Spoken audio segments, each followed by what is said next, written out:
여야 의원들이 나누는 허심탄회한 토크, 여의도 펀치 시간입니다. 오늘은 더불어민주당 김병욱 의원, 자유한국당 송원석 의원을 모셨습니다. 어서 오십시오. 네, 안녕하세요. 안녕하세요. 김병욱입니다. 네, 오늘의 첫 번째 펀치 주제를 보고 오겠습니다. 네, 재판입니다. 왜 재판이냐 하면 이 두 분이 곧 재판을 받으셔야 합니다. 어제 검찰이 이른바 패스트트랙 충돌 사건에 대해서 여야 의원들을 기소를 했습니다. 무더기로 했는데 한국당의 23명, 민주당의 5명의 현역 의원이 포함됐습니다. 공교롭게 두 분 다 이 명단에 올라 계신 것을 제가 어제 보고 참 여러 가지 생각이 들었습니다. 오늘 저희 방송하기 전에도 잠깐 얘기를 나눴는데 두 분께 이번 기소된 소감은 아니고요. 뭐라고 해야 될까요? 좀 여쭤보겠습니다. 어떤 느낌이 드셨는지. 일단 두 가지 측면에서 말씀드리고 싶은데요. 전체적인 측면과 그다음에 저에 관련된 부분인데요. 네. 사실 전체적으로 이 사건은 우리 송원석 의원님이 나와 계시지만 죄송합니다만 자유한국당이 국회법에 보장돼 있는 패스트트랙에 의한 회의를 방해하는 과정에서 빚어진 충돌 사건이거든요. 네. 근데 지금 검찰에서 이렇게 보도자료 내는 거 보면은 그냥 패스트트랙, 뭐 고소 고발 사건 이렇게 네이밍을 하고 있습니다. 네. 저는 분명히 잘못됐다고 봅니다.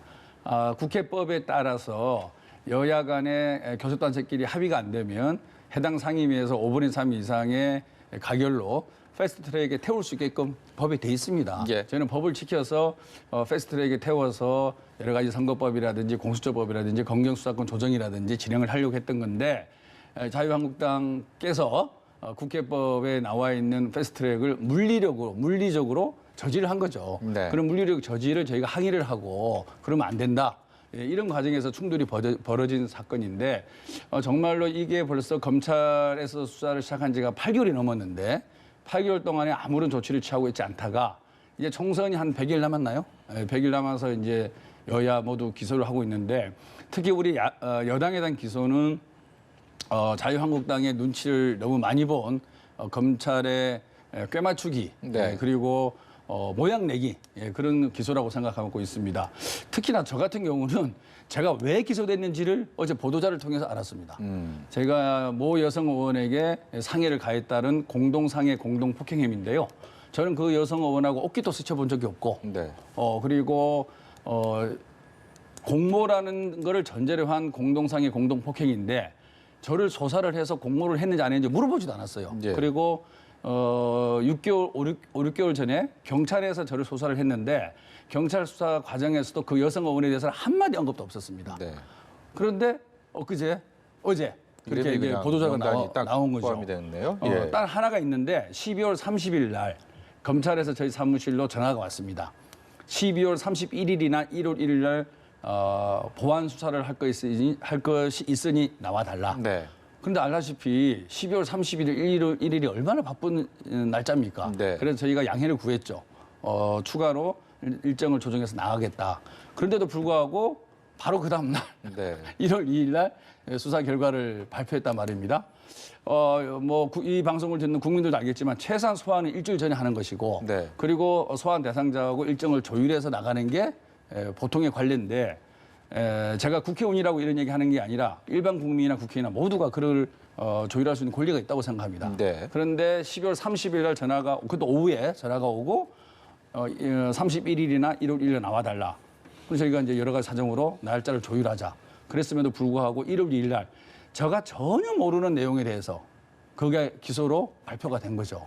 네. 정말로 저는 너무나 황당하고 너무나 정말 우리나라 검찰의 현 주소를 제가 제 스스로 실감을 하고 있다 보니까 이래서 검찰 개혁이 필요하구나. 그런 부분을 제가 지금 체험을 하고 있는 그런 과정이 있습니다.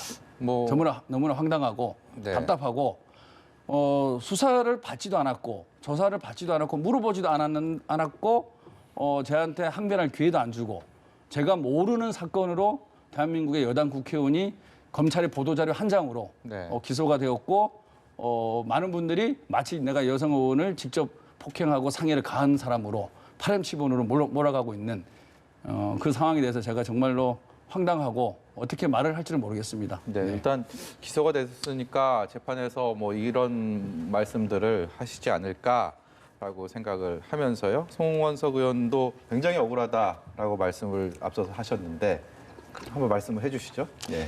예, 지금 말씀 잘 들었습니다. 예, 그런 의견을 가지신 분도 계시고요. 그런데 기본적으로 이 모든 상황은 불법적인 그 사보임에서부터 시작해가지고 안건조정위원회라든지 그다음에 의안 등록 이런 부분들이 날치기에 의해서 진행이 되면서 야당이 저항할 수 있는 어떤 권리랄까요? 그런 걸 전혀 인정치 않은 민주당에 의해서 발생했기 때문에 선거법이라든지 공수처법 패스에 올라간 것 자체가 우리는 불법 원천 무효다.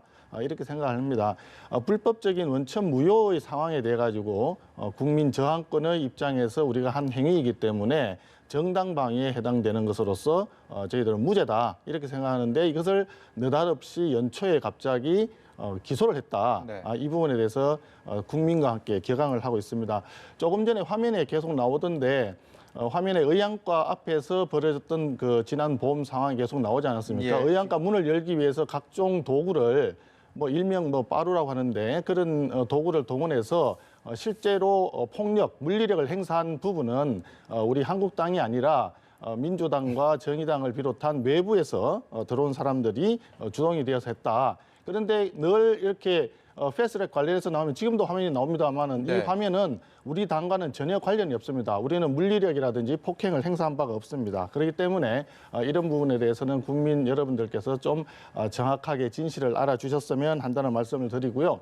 기본적으로 이번 상황에 대해서는 저 자신도 마찬가지로 왜 기소가 됐는지 잘 모르겠습니다. 네. 검찰에서 조사를 사실 한 바도 없는 상황이고 물론 우리 당에서는 조사에 이런저런 여러 가지 이유가 있었기 때문에 당대표와 원내대표가 책임을 지고 그 검찰에서 조사를 받는 것으로 다 대신을 했습니다마는 하필이면 하루밖에 여유를 주지 않고 1월 1일까지 국회에서 청문 보고서를 제출해 달라고 하는 청와대에서 그 국회에 요구를 하고 난 뒤에 법무부 장관에 대한 바로 1월 2일 날 법무부 장관을 임명을 했어요. 그것도 아침에 7시라고 이렇게 얘기를 하는데 추미애 장관이 임명되자마자 바로 기소를 한 것이 어떤 그 물밑 흐름이 있었는가?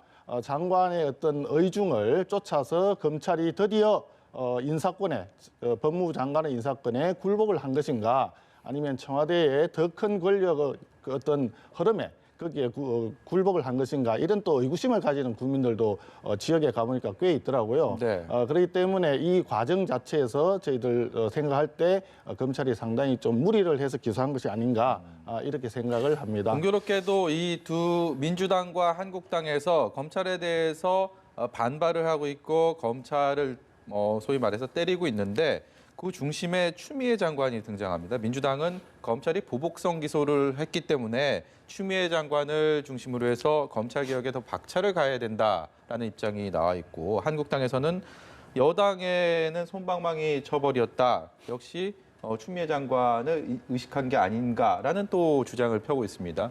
중심에 추미애 장관이 오늘 취임식을 갖고 어제 임명장에 잉크가 마르기도 전에 이렇게 등장이 돼 있는데 여기에 대해서 어떤 생각 갖고 계십니까?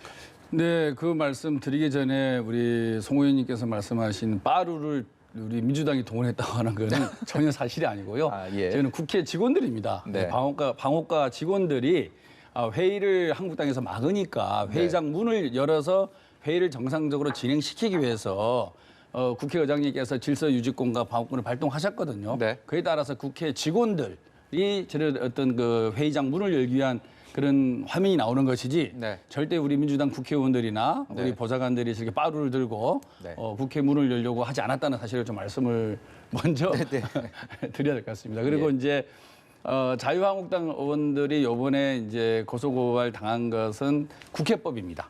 국회법의 회의방해죄고요. 네. 저희 민주당 의원은 국회법에 의해서 기소당한 건 없습니다. 네. 폭력행위 등 처벌에 관한 법, 폭처법이라 그러죠. 네. 그래서 그 부분은 분명히 다르다는 사실. 다시 말해서 자유한국당은 국회법 위반뿐만 아니라 폭력이라든지 다른 법이 함께 기소가 된 것이고요. 저희 우리 민주당은 폭력 관련된 거고 회의방해와 관련된 것은 아니라는 양형 것도 자체가 좀 다르지 않습니까? 예, 다르죠. 예. 기준도 다르고요. 예, 그런 말씀을 먼저 드리고요. 우리 추미애 장관 관련된 부분에 대해서는 이번에도 또 자유한국당께서 이 청문보고서 채택에 협조를 하지 않으셨죠. 아마 역대 정권 인사청문회 중에서 이렇게 청문보고서 채택에 협조를 안 해준 게 이렇게 많은 아마 시기도 없을 거라고 생각합니다. 네. 그래서 저는 이 청문보고서에는 부적격하다 또는 모자란다 이런 부분을 저는 야당도 적시하고 일단 보고서는 채택을 해주고 그것이 기록으로 남아야만이 향후에 우리가 인사청문회의 대상이 될 장관이라든지 그 대상들도 그런 것들을 조심하면서 그렇지 않은 사람으로 추천이 되고 하는 거거든요. 그래서 청문보고서 채택을 안 해준 것에 대해서는 저는 좀 엄격히 우리 자유한국당도 좀 앞으로는 그러지 말고 그런 부분에 의견을 적극적으로 개진해 주기를 바란다는 말씀을 드리고요. 네. 저는 지금 이 패스트트랙 관련돼서 추미애 장관이 부임함으로 인해서 검찰의 행동에 있었다는 생각은 많이 안 하고 있습니다. 네. 왜냐하면은 제가 아까 말씀드린 대로 이미 1월 2일 날 검찰에서는 이 기소를 하려고 마음을 먹었던 것 같아요. 왜냐하면 제가 아까 제 경우를 말씀드리지 네. 않습니까? 30일 날 연락이 와서 31일, 1월 1일까지 나와라. 그리고 제가 이제 조율을 하니까 바로 발표를 했지 않습니까? 누가 보더라도 31일 날, 1월 1일 날 국회의원이 검찰을 못 나가죠. 네. 일정들이 있으니까. 그래서 그거는 추 장관님의 어떤 그런 어떤 검찰 개혁의 의지와 관계없이 검찰 스스로가 이번 그 자유한국당의 국회 회의 방해 사건에 기소를 하면서 자유한국당의 눈치를 너무 많이 본 나머지 우리 민주당 의원들을 끼워넣기 위해서 억지로 그 날짜에 맞춰서 기소를 했다. 그런 의심을 지우지 않을 수 없습니다. 예. 네. 송 의원께서는 어떻게 생각하십니까? 그래서 검찰이 한국당의 눈치를 본다는 표현을 지금 한 두세 차례 쓰셨는데 네. 저 기세등등한 청와대와 여당을 제껴두고 어떻게 야당의 눈치를 본다고 말씀하시는 건 정말 적반하장인 것 같습니다. 기본적으로 말이 안 되는 이야기고요. 지금 사실 이번 정부 들어서 가지고 지금 2년 반, 3년 정도 돼 가는데 그 청문 보고서 채택 없이 지금 임명을 강행한 장관이 지금 23명째인가 그렇지 않습니까? 이게 사실은 저 청문 보고서 채택에 왜 협조를 안 하느냐라고 말씀을 하시는데 청문 보고서 채택을 협조를 하기 이전에 거기에 적합한 분을 장관 후보로 지명을 하시는 게 우선순위입니다. 네. 그렇다면은 예를 들어서 청문회라고 하는 게 그분의 이제 업무 능력이라든지 도덕성이라든지 이런 부분을 검증하는 자리인데 사실상 수준 이하의 어떤 도덕성을 가지고 있고 어떤 수준 이하의 또는 상식 밖의 어떤 생각을 가지고 계신 분들이 그동안에 계속해서 청문회에 나왔죠. 그 집대성한 종합 완결판이 조국 사태 아니었습니까? 그죠? 그러니까 그 과정에서 이제 국민들은 이렇게 얘기를 합니다. 조국 장관 이후에는 이제 청문회에서 낙마할 사람이 아무도 없다. 왜냐? 그 이상 가는 어떤 범죄 혐의라든지 도덕성의 문제라든지 이런 것을 결격 사유가 있는 사람이 나올 수가 없기 때문에 이제는 청문회를 낙마할 사람이 없다. 이런 이야기까지 합니다. 그렇기 때문에 국정을 운영하는 책임을 지고 있는 청와대와 집권 여당에서는 그 역량과 능력과 도덕성을 갖춘 그런 분을 장관 후보자로 내세우면 우리 한국당에서도 당연히 우리가 먼저 나서서 청문 보고서를 적격으로 채택해 줄 용의가 얼마든지 있다 하는 말씀을 먼저 드리고요.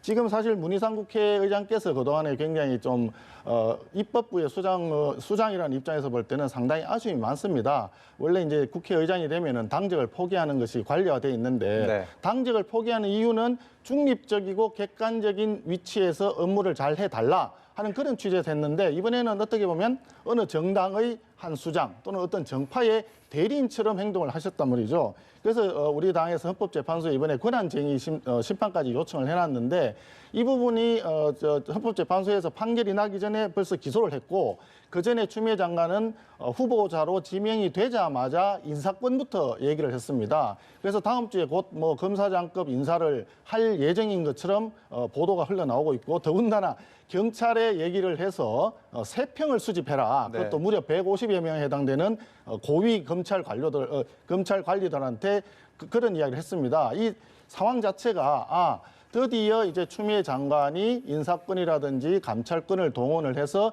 검찰을 확실하게 권력의 신여화를 추진을 하고 있구나 하는 것을 알 수가 있는 거죠. 그러다 보니까 많은 분들이 현재 상황에 대해서 우려를 하는 것이고 네. 하필이면 오비 일학이라고 해서 추미애 장관이 들어서자마자 야당 의원들을 기소를 했다 하는 부분에 있어서 국민들이 격앙하고 있다 이렇게 네. 생각을 하는 겁니다. 예, 한 말씀만 드리겠습니다. 뭐 과거 얘기를 하지 말고요. 이번에 추미애 법무부 장관 청문회는 아마 언론에서도 많이 지적을 안 받았죠. 그리고 사선 국회의원으로서 또 판사 출신으로서 변호사로서 아마 많은 국민들이 적격이라고 생각하실 겁니다. 예. 그래서 자꾸 과거 얘기하지 마시고 이번 법무부 장관 인사청문회만 보더라도 큰 오점도 없었고 언론에 지적받은 바도 없어요. 예. 그런데 무조건 보고 채택을 안 하는 거예요. 이런 거는 해서는 안 된다는 거죠.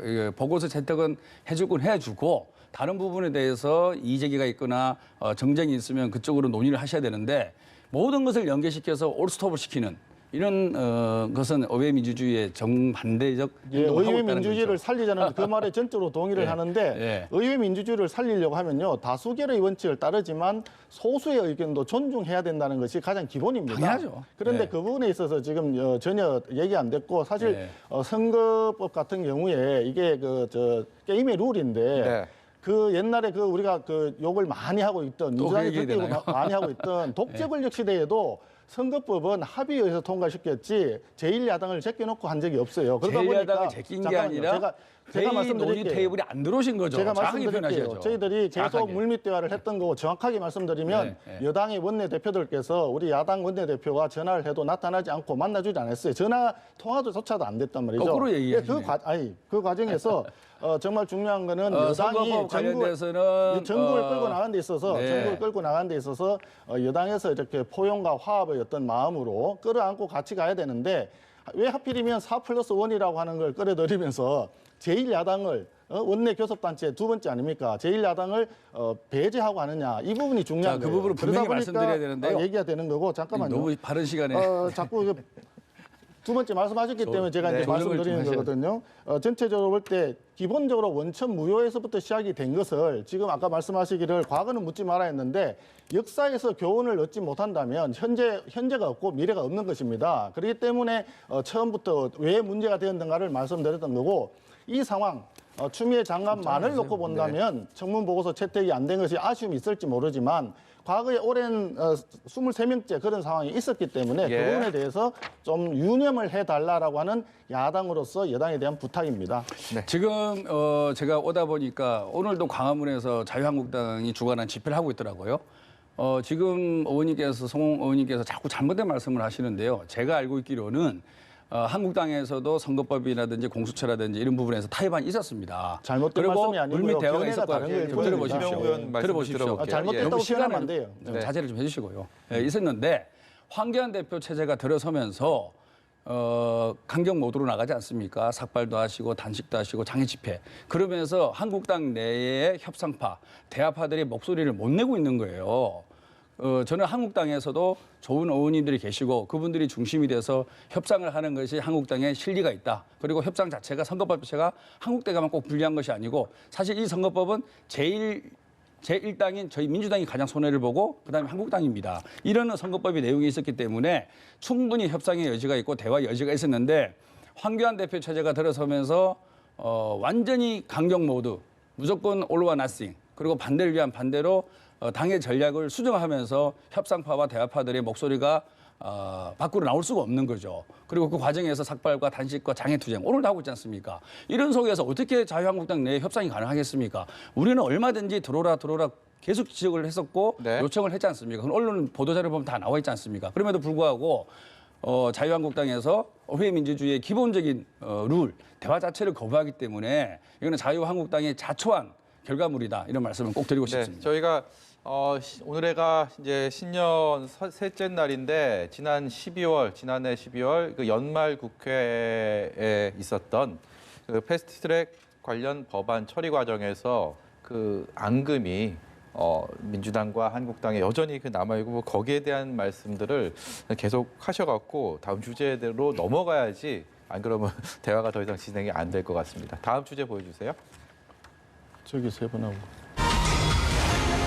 길잖아요. 이 야당에 대한 탄압이 네, 얼굴입니다. 얼굴. 21대 총선을 앞두고 여야 아랑곳 없이 뭐 다들 인적 쇄신, 새 얼굴 찾기가 어떤 총선 승리를 위한 하나의 큰 화두가 되고 있습니다. 당의 이미지를 어떻게 바꿀 것인가라고 그런 주제들에 대해서 많은 집중을 하고 있는데 저희가 말씀을 하고 있는 상황에서 황교안 대표가 이 뭐 주제도 얼굴과 관련돼 갖고 제가 먼저 이거를 여쭤봐야 될 것 같아요.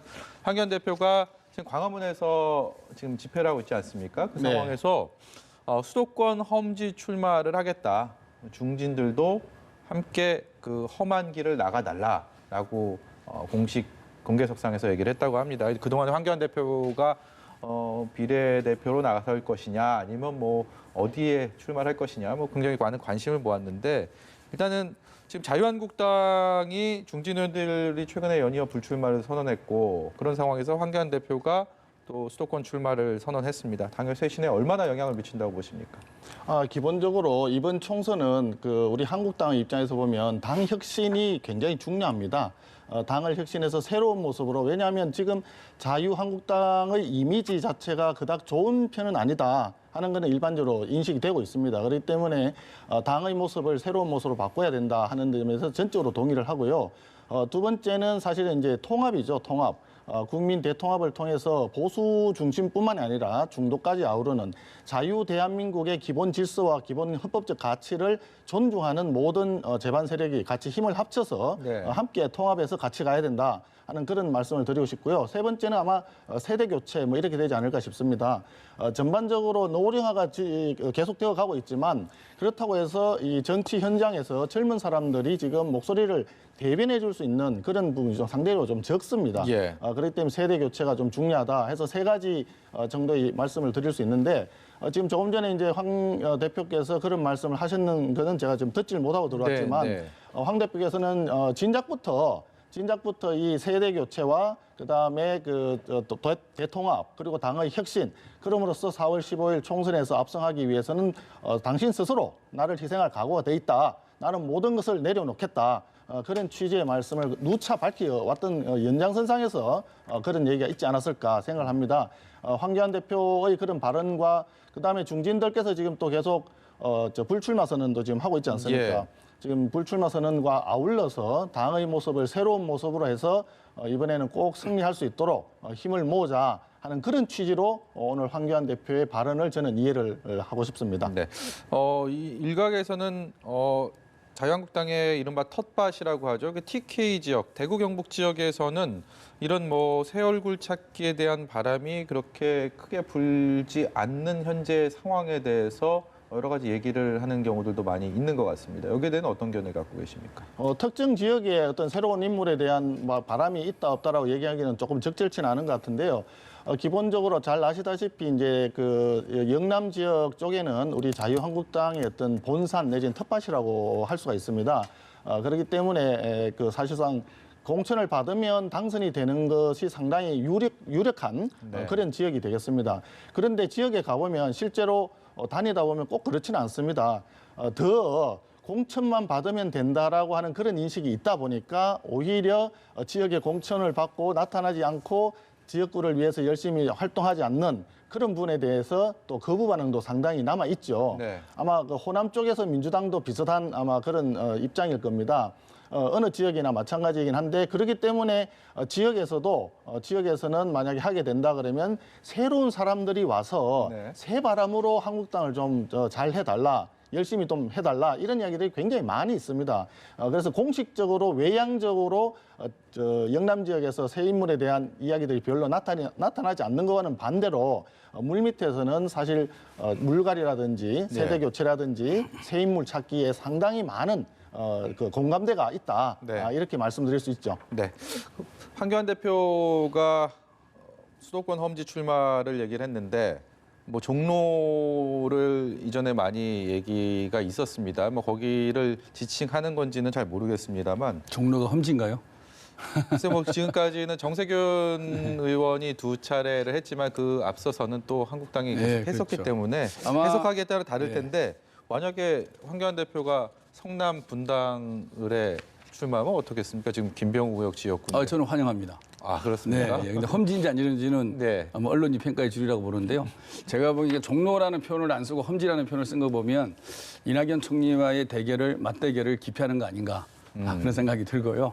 저는 이제 여든 야든 이제 선거 때만 되면 세물이 거론되는데 항상 총선 때 보면은 초선이 한 45% 이상 됩니다. 네. 그만큼 인물에 대한 변화를 많이 주고 있거든요.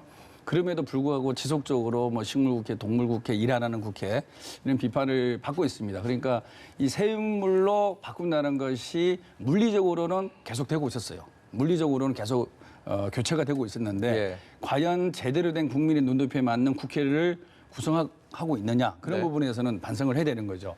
그럼 이번에도 저희 당도 지난주부터 계속 이제 영입을 발표하고 있지 않습니까? 제일 첫 번째 발표한 사람이 최혜영. 네, 예. 조금 전에 장애를 저희 극복을 출연을 하고 하셨잖아요. 출연했나요? 예. 예. 네, 장애를 극복하고 아름다운 정말 삶을 살고 있는 우리 최혜영 전 발레리나께서 이제 영입이 되셨고 두 번째는 이제 원종건. 네. 어머니께서 한 15년 전에 TV 출연하셔서 시각 장애인이었습니다. 시각 장애인임에도 불구하고 애지중지 잘 키워서 지금 이베이 코리아라는 세계적 벤처기업에 근무를 하고 있는 정말 우리 청년들의 희망이 되겠죠. 네. 그런 거였고요. 그리고 세 번째는 전 한미 연합사 부사령관이었고 네, 김병주 전 육군 대장이요. 네, 예. 육군 대장님께서 이제 영입을 했는데요. 저는 참 잘하고 있다고 생각합니다. 꼭 특정 인물이 아니라 그 인물이 무엇을 말하려고 하느냐. 네. 어떻게 보면 시대 정신인 것이죠. 네. 우리 시대가 장애인이라든지 또 20대 청년이라든지 그리고 특히 이제 김병주 전 육군 대장님 같은 경우는 한미 동맹을 기초로 한 네. 국방과 외교 안보 이런 부분에서 많은 국민들이 관심을 갖고 있고 그것을 국민들의 지혜를 모아서 앞으로 잘 해결해야 되거든요. 그런 측면에서 저는 국회의원 한 사람으로서 저희 네. 당 지도부께서 열심히 노력해서 새로운 인물을 영입하고 있는 1, 2, 3호는 상당히 긍정적이고 국민들에게 던지는 메시지도 신선하고 더불어민주당이 앞으로 어느 누구와 어떤 시대 정신을 갖고 어떤 정치를 할 수 있을 것인가를 나름대로 잘 보여주는 그런 영입 사례라고 생각하고 네. 앞으로 이런 페이스대로 뭐 경제 관련 인물, 문화 관련 인물, 좋은 인물들이 저희 더불어민주당과 함께했으면 좋겠다는 말씀을 꼭 드립니다. 네, 일단 민주당이 그런 인재 영입에 있어서의 화제를 몰고 오고 어느 정도의 감동을 주고 있는 부분에 대해서는 부인할 수 없는 사실인 것 같은데요. 한국당에서도 여러 새 인물, 새 얼굴, 감동을 주는 사람들을 영입하기 위한 여러 노력들을 하고 계실 텐데 당내에서 또 전략 기획을 맡고 계시고 물론 인재 영입 분야는 아니지만 또 연관이 있기 때문에 한국당에서 앞으로 영입될 인재들은 어떻게 저희가 그려보면 될까요? 우리 당에서도 마찬가지로 뭐 민주당과 조금 전에도 말씀드렸지만 비슷합니다. 인물은 세대 교체가 필요하다 하는 점에서 좀 젊은 사람, 그다음에 여성, 그다음에 정치 신인 이런 분들께 대해서는 최대 50%까지 가점을 주면서 모셔오겠다. 네. 그렇게 했고 젊은 청년들을 공천해서 최소한 30%, 40%까지 공천하겠다 네. 하는 부분도 얘기를 했죠. 그런데 민주당에서 이렇게 국민들의 어떤 마음을 얻을 수 있는 감동을 주는 어떤 영입 인재에 대해서는 저희들도 본받을 필요는 있다라고 생각을 하는데 반면에 영입 1호, 2호, 3호 이렇게 순서를 서열화해서 정하는 그 부분은 네. 사실은 조금 거북스러운 점이 좀 느껴집니다. 당 서열 1위, 당 서열 2위 하는 그런 느낌을 살짝 받아서 좀 네. 그런 생각이 좀 들고요. 또 하나는 사실은 사전 선거 운동을 너무 지나치게 많이 하는 것 같습니다. 지금 조금 전에 지적하셨지만 이낙연 총리하고 뭐 맞대결을 운운하는 그런 부분까지 했는데 현직 총리인데 네. 아직 출마할 그 대상도 아니고요. 결정이 된 것도 아니에요. 그런데 자꾸 이렇게 출마를 기정사실화하고 거기에 따르는 어떤 효과를 얻으려고 하는 예. 그러면서 KBS에서는 메인 뉴스에서 10분씩이나 나와가지고 이상한 이야기들을 많이 했죠. 개인적인 얘기까지. 이런 부분들은 상당히 사전 선거운동에 가까운 네. 언론들의 좀 잘못된 네. 방송 아닌가 이런 예. 생각이 많이 듭니다. 전체적으로 보면은 우리 당에서도 이번 4.15 총선을 이기기 위해서 압승하기 위해서 인재 영입에 최대한 노력을 다하겠다 하는 말씀을 드리지만 네. 다만 하나 차이가 있다고 한다면 우리는 연극이나 영화를 보는 것이 아니기 때문에 현실이 중요하다고 생각합니다. 네. 현실에서의 어떤 문제 해결 능력이 꼭 필요하기 때문에 그런 부분에서 국민의 희망을 실제 실적과 성과로 보여줄 수 있는 그런 부분들이 중요하다. 네. 해결 능력이 중요하다 하는 점을 지적하고자 합니다. 네, 두 분 말씀에 대한 평가는 시청자 여러분과 유권자 여러분들 몫으로 남겨놓겠습니다. 오늘 말씀 여기까지 듣도록 하겠습니다. 지금까지 김병욱 더불어민주당 의원, 송원석 자유한국당 의원이었습니다. 여의도 펀치 마칩니다. 고맙습니다. 감사합니다.